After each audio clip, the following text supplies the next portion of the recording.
साथियों, एक अनार सौ बीमार, ये कहावत तो आपने सबने सुनी ही होगी। पर आज इस वीडियो के माध्यम से मैं जो बताने जा रहा हूँ वो ये है कि 100 बीमारी की एक दवा है गन्ना। जी हाँ साथियों, सर्द मौसम जो इस बार पूरे शबाब पर रहा अब जाने को है। धीरे धीरे गर्मी दस्तक दे रही है और अल्प समय में ही अपनी प्यास बुझाने के लिए हम सभी ठंडे शीतल पेय पदार्थों का सेवन करने लगेंगे।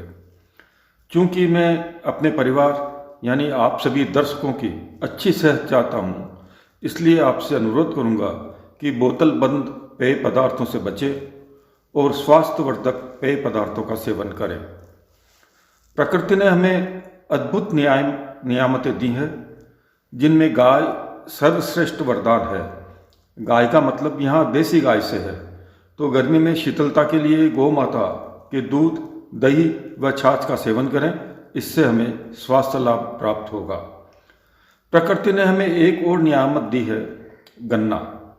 ये गन्ना भिन्न भिन्न रूप से हमें स्वास्थ्य प्रदान करता है। आज हम सब यहाँ गन्ने के रस की बात करेंगे, जो अद्भुत पेय पदार्थ है। आइए हम सब जानते हैं कि गन्ने के रस से हमें क्या क्या मिलता है। साथियों, अमृत मंथन के समय जो अमृत निकला वो तो हमें प्राप्त नहीं हो सका, मगर इस कलयुग में गन्ना अमृत से कम नहीं है। अतः जानकारों का मानना है कि जब भी आपको गन्ने का रस मिले, जितने दिन भी मिले, गन्ने का रस अवश्य सेवन करें। गन्ने के रस के फायदे जानने के लिए कृपया वीडियो को अंत तक देखें, और यदि अब तक आपने मेरे चैनल को सब्सक्राइब नहीं किया है तो कृपया सब्सक्राइब करें। साथ ही बेल आइकन बटन दबाना न भूलें, ताकि जब भी मेरे वीडियो हैं आपको उसका नोटिफिकेशन सबसे पहले मिल सके। तो साथियों, अब चलते हैं वीडियो के मेन टॉपिक पर।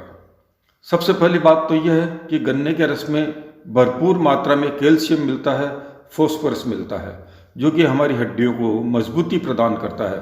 अब बात करता हूँ उन लोगों के लिए जिनको पीलिया हो जाता है, जिसे हम अधिकतर लोग जॉन्डिस के नाम से जानते हैं। इसके रोगी को यदि गन्ने का रस पीने को कहा जाए तो पीलिया रोगी, और यदि इसे खाली पेट पिए तो ये ज़बरदस्त लाभ प्रदान करता है। गन्ने का रस लीवर संबंधी अनेक विकारों में फ़ायदेमंद है। साथ ही किडनी रोगियों के लिए भी ये किसी अमृत से कम नहीं है। यदि स्वस्थ व्यक्ति भी इस पेय का सेवन करता है तो उसके लीवर व किडनी को स्वस्थ रखने में इसका महत्वपूर्ण योगदान रहता है।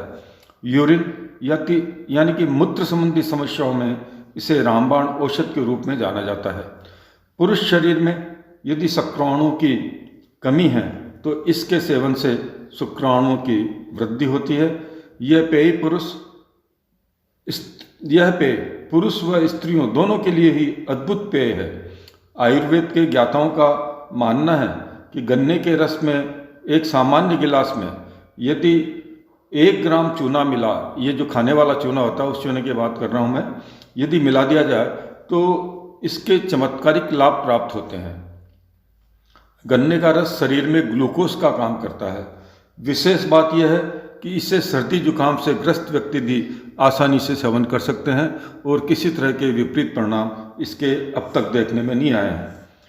यदि जोड़ों व घुटने के दर्द की समस्या किसी को हो, जो कि आजकल आम होती जा रही है, गन्ने का रस सेवन करने से जोड़ों व घुटनों के दर्द में आराम मिलता है।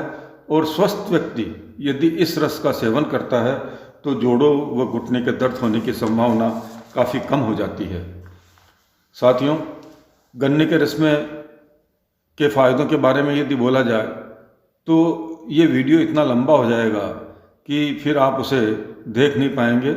इसलिए मैं इसे संक्षेप में ही बनाने की कोशिश कर रहा हूँ। हालांकि मैं जानता हूँ ये वीडियो कुछ लंबा होता जा रहा है, मगर इसके फ़ायदे इतने अधिक है कि यदि आप इसे देखेंगे तो आपको इसका अद्भुत लाभ प्राप्त होंगे। इसलिए मैं चाहता हूँ आप वीडियो को देखना जारी रखें, और कम से कम इस वीडियो को अंत तक देखें। पाचन तंत्र में अद्भुत फायदा करने वाला गन्ने का ये रस जब भी मिले, एक बार मैं पुनः कह रहा हूँ, पहले भी इस बात को दोहराया था कि जब भी मिले, जितने दिन मिले, गन्ने के रस को अवश्य पिएं, इसका सेवन अवश्य करें।